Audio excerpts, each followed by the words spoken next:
and these are conversations we can have as leaders. Pending bills are incurred within budgets. You know, governments have budgets. They run budgets. So by the time that we are saying a single county government has a pending bill of 1.5 billion Kenya shillings, which in some cases is even more than their annual expenditure on development. So how do we find ourselves there? I hear in Nairobi, Chair, and we are not auditing Nairobi, but I hear in Nairobi we have now over 107 billion Kenya shillings in pending bills. So when we say then the National Treasury should perhaps advance some money to counties to offset pending bills, how do we even get there in the first place? Governor, I say that because when I look at the pending bills for Homabay, and it is a case for any other county, and every contractor in town is complaining, you know, I have not been paid, you know, I need this much to be paid. But a determination has been made by your county and other counties that what you are claiming is not eligible for payment.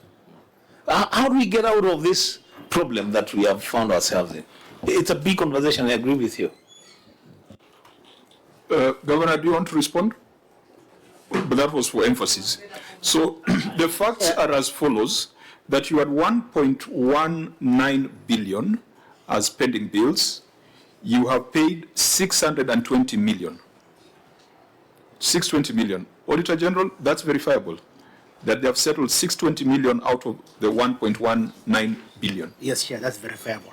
So that leaves a balance of 571 million. Yes. And you have a payment plan for that runs into 5 quarters.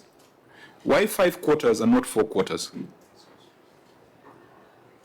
We were looking at the fiscal space in the year 25-26, and we were able to accommodate all of it, less 148 million. So we will accommodate 148 million in the first quarter of 26-27. Thank you, Chair. How do you provide certainty to the suppliers? Because so how do I know if I've got a pending bill, whether I'll be paid in the financial year 2026-2027 or in the first quarter of 2025-2026? How do you manage that? Because perhaps that is part of the problem that is causing some agitation. Nobody knows when theirs will be paid, yet you acknowledge that they are going to be paid. What we're going to do with this payment plan, according to how we've agreed with the controller of budget, is on an aging basis for their bills, so that we finish with the ones that we had earlier as we go to the ones that we had later. That is the arrangement that we have, and we have provided even the names of the contractors to the controller of budget, the specifics. Because the document-headed payment plan is not really a payment plan. It's a listing of all the pending bills, starting with a very curious figure of 450 million, 450 million. You've seen that? As bank overdraft for salary. So the question is, how much of this relates to statutory deductions? SACCOs, KRA. We don't owe KRA, apart from that salary that we owe the bank. We don't owe Savings and credit cooperatives. Yeah, I was just saying that, Chairman, we are up to date on our KRA payments. Maybe, Chair, if I'm just to ask, is it possible to know, in terms of disaggregating the pending bills, which ones are from operations and which ones are from development expenditure? Is it possible to have that disaggregation? And then number 2, do we have any staff payables, like loans deducted but not remitted to the third parties?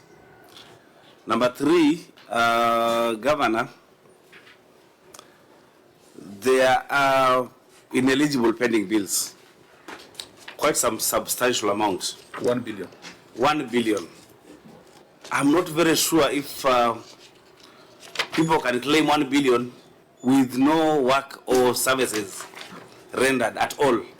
So maybe you can give us an inkling of what constitutes ineligible pending bills. In 2019, I think, or 2020, we had a county saying that they have ineligible pending bills, but when you go on the ground, a hole has been constructed. Maybe what is just missing is an invoice. An invoice can miss because procurement officer or an accountant has decided to just remove it from the file. Did you give them opportunity maybe for reconstruction of those documents or of the files, so that if a building has been done, a project has been done to the specifications, and it is there for use by the poor of Homabay, then that person can be paid that bill? Thank you, Chair. On the Vice Chair, for example, thank you for bringing that up, Governor. If a road was done in 2021, 22, or 22, 23, and that road somewhere in Kaspul, there has been heavy rains, so they put maram and what have you. But when your committee, verification pending committee, visited the road, the grass has overgrown because the rains have been heavy, it has been swept off. And you know, members of National Assembly where you serve sometimes are mischievous. They have put their billboard to say this road is being done by Kera. You are contracted. How do you prove such? Because for some people or some of your businessmen, for example, in your county, Homabay, the county of endless potential, to claim 1 billion that you have given us and zero, was it 1 billion and something, and some cents, or to come up and say we are being owed by the county government of Homabay 1 billion plus. Governor, did it at some point strike you as, did it not disturb you? Or what was the basis of the report, as the Vice Chair has asked? Is it because maybe an invoice was missing, or when your people went on the ground? For example, you have sub-county road engineers that are supervisors, or there were no reports, or there were no certificates of completion. What constituted your committee for saying 1 billion is ineligible? Was it, what is it, Chair, so that we can get the picture? Thank you. Governor, a brief response. Thank you, Chairman. In terms of what constituted ineligible bills, a big part of it was legal, where we had a company like, I think, Nyauke & Co. claiming about 150 million. But when we looked at the committee looked at the cases, no appearances were entered by the lawyers. The cases were lost. So a lot of those were considered ineligible. When it came to projects, when the committee went round, they didn't stop at a road being washed. They asked the community, when was the last time this road was done? And they just asked around, and this was a very independent committee from us. They asked, the non-people said, no, we've never seen any tractor on this road.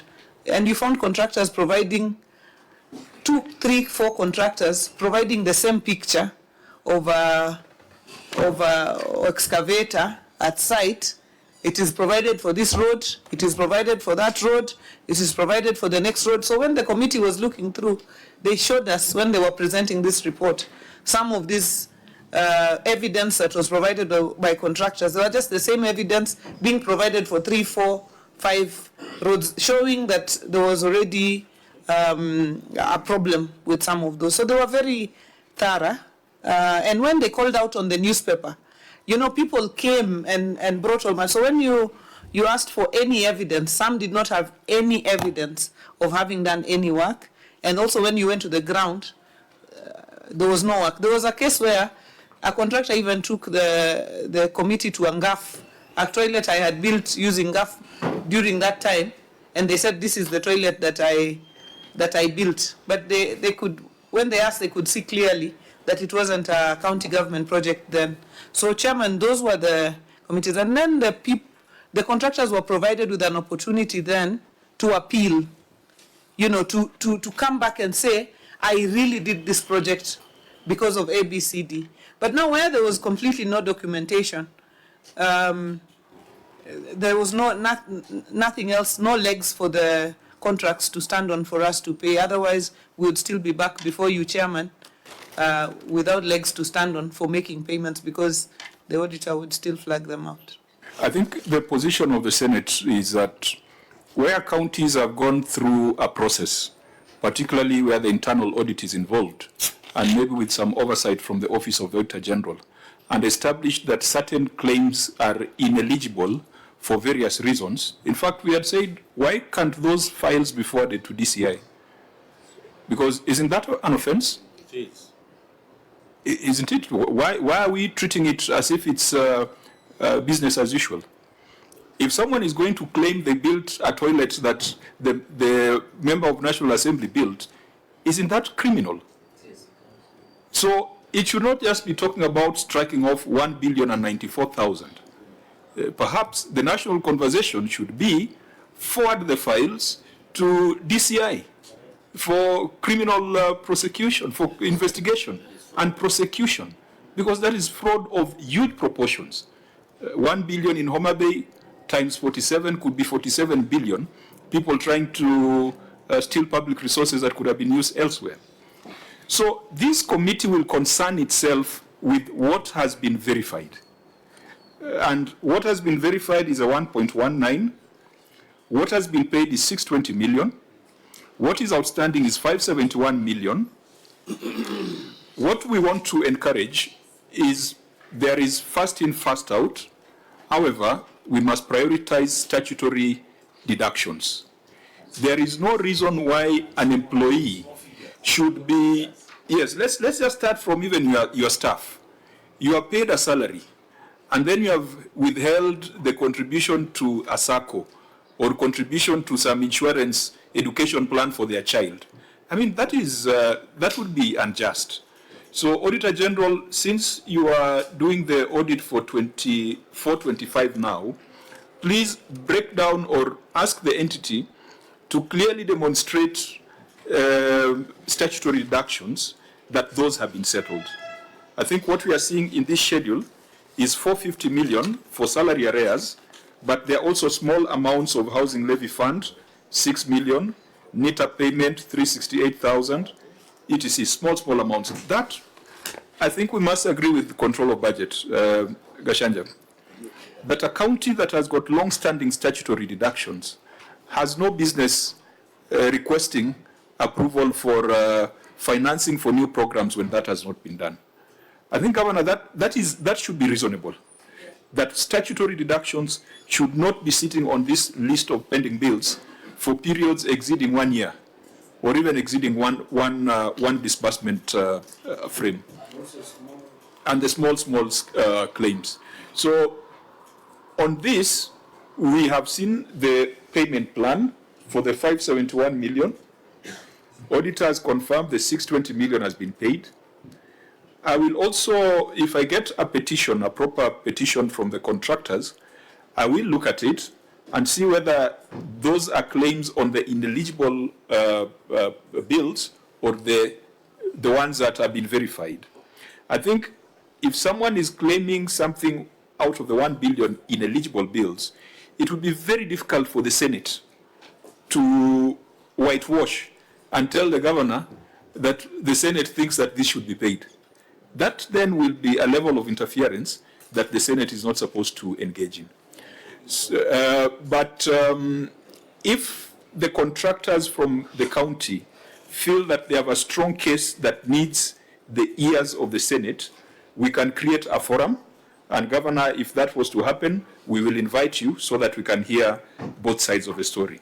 But I think the principle is whatever has been verified, whatever has been found to be ineligible, we should be very careful not to reopen the Pandora's box. Maybe my chair would be to the chair, Public Accounts Committee of the Assembly, if he has cited these figures in the budget. Are they in the budget?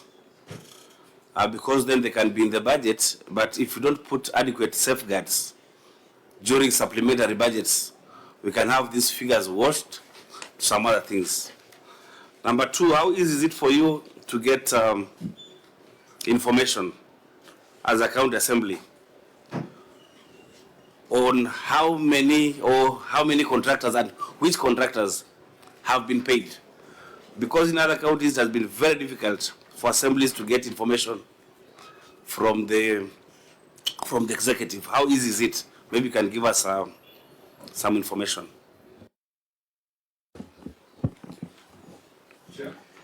Thank you, Honorable Chair. On the issue of pending bills, I believe at times, I also sit in the Budget Committee.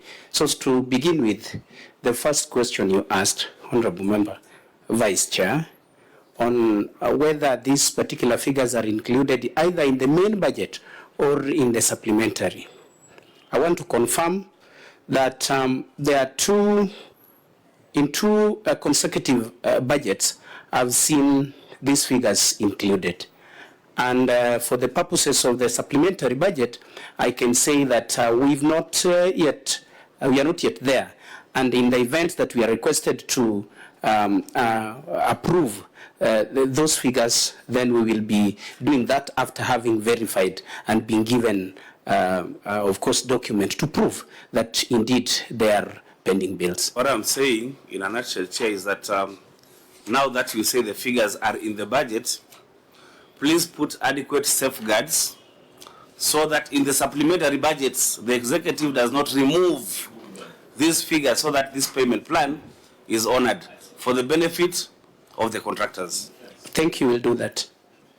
Okay, I think let's move on to the biggest fiduciary risk that the county faces, that is compensation of employees. And so we will deal with compensation of employees. We will deal with, and in that we'll deal with everything to do with HR. I think we'll deal with the issues on legal, and then we will go to one or two of the other projects. And honorable members. Chair, and don't forget my question on county headquarters. Yes. Kindly. Yes, it is. Okay. It is subsumed in the Arujo animal feed question. So we'll deal with it when we get there. Now, Governor, there are a number of specific queries the Auditor General raised that has to do with HR. Honorable members, I want to request that instead of going through specific issue, we first of all take a global view. Now, the global view is that you are using, is it 55% of your resources? What is the exact percentage?